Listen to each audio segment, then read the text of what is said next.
ఈ వైసీపీ దుష్ట ప్రభుత్వం ఆయన వెళ్ళనీయకుండా అడ్డం పెట్టేసి చాలా ఇష్యూ చేసింది. చంద్రబాబు గారిని అనేక సందర్భాలు ఇబ్బందులు పెట్టింది. ఆయన పబ్లిక్లో మాట్లాడటానికి కూడా ఇంటరాక్షన్ లేకుండా చేసింది.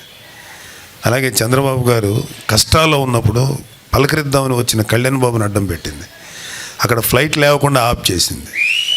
వస్తుంటే ఆఫీస్కి వచ్చి మాట్లాడదామంటే రోడ్ల మీద ఆఫ్ చేశారు. ఇక మాకేమైందంటే ఖచ్చితంగా మాకేమనిపించిందంటే ఇలాంటి ప్రభుత్వాన్ని దించకపోతే మనకి లైఫ్ లేదు.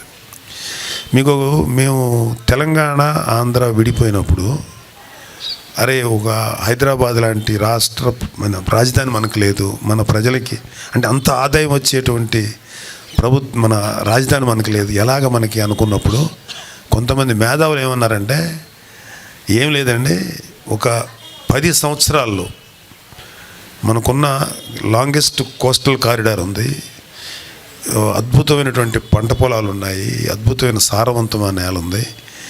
ఒక 10 సంవత్సరాల్లో ఒక ఇంగ్లాండ్, ఒక ఫ్రాన్స్ ఇలాంటి అద్భుతంగా డెవలప్ అయిన యూరోపియన్ కంట్రీలు అయిపోతాం. మనం ఏం భయపడక్కర్లేదు. ఓకే, వాళ్ళ ప్రజాభీష్టం, వాళ్ళ ప్రజల యొక్క కోరిక, వాళ్ళకున్న సఫరింగ్ తెలంగాణ తీసుకున్నారు. తెలుగువాడు ఎవడు కూడా ఆంధ్రప్రదేశ్లో ఎవరు కూడా విడిపోయినందుకు బాధపడ్డారు, కానీ వాళ్ళకి వచ్చినందుకు ఎవరు బాధపడలా. వాళ్ళు హ్యాపీగా ఉన్నందుకు మనం కూడా హ్యాపీగానే ఉన్నాం. అయితే నేను అంటే ఒక 10 years బ్యాక్ ఈ తెలంగాణ విడిపోతున్నప్పుడు బాధపడటం అంటే మనకు లేదు కదా హైదరాబాద్ లాంటి రాజధాని, ఎలాగ మరి మన ఆదాయం ఎట్లాగా, మన ప్రజలకు ఎట్లా ఆలోచిస్తున్నప్పుడు ఈ మాట చెప్పారు కదా, ఇంగ్లాండ్ లాగా అయిపోద్ది, ఫ్రాన్స్ లాగా అయిపోద్ది మన ప్రజలని. నిజంగా అయిపోయింది. ఇవాళ ఎలా అయిందంటే ఇథియోపియా లాగా కరువు ప్రాంతాలు ఉన్నాయి, కొన్ని ఆఫ్రికా దేశాలు, అలాంటి పరిస్థితులు ఉన్నాయి. ఇవాళ ఎవరు అంటే మీకు ఒక ఇన్ఫర్మేషన్ చెప్తాను, ఎప్పుడు వలసలు వెళ్ళిపోతారు, ఇక్కడ బతకలేక పక్క రాష్ట్రాలకి పక్క దేశాలకి, ఓకే మనకైతే రాష్ట్రాలకి వలస వెళ్ళిపోతారు.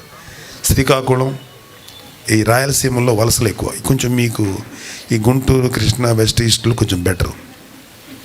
కానీ ఫస్ట్ టైము 23 నుంచి 24 లక్షల మంది ప్రజలు వలస వెళ్ళిపోయారు. ఇది బిగ్గెస్ట్ అంటే సమస్య ఆంధ్రప్రదేశ్కి. 24 లక్షల మంది, ఎప్పుడు 4-5 లక్షలు ఉంటాయి వలసలు.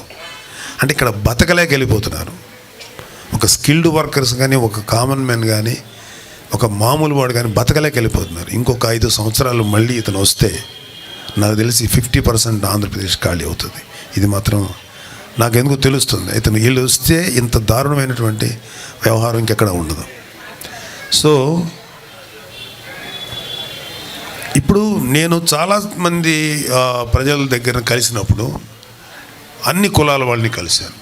యాదవాస్, ఫిషర్మెన్, సెట్టిబలిజీ కమ్యూనిటీ వాళ్ళు, ఇక name any community, SC, ST, ఈ వర్గాల వారందరినీ, బీసీ వర్గాల వారందరినీ కలిసినప్పుడు వాళ్ళు కొన్ని కోరికలు చెప్తారు.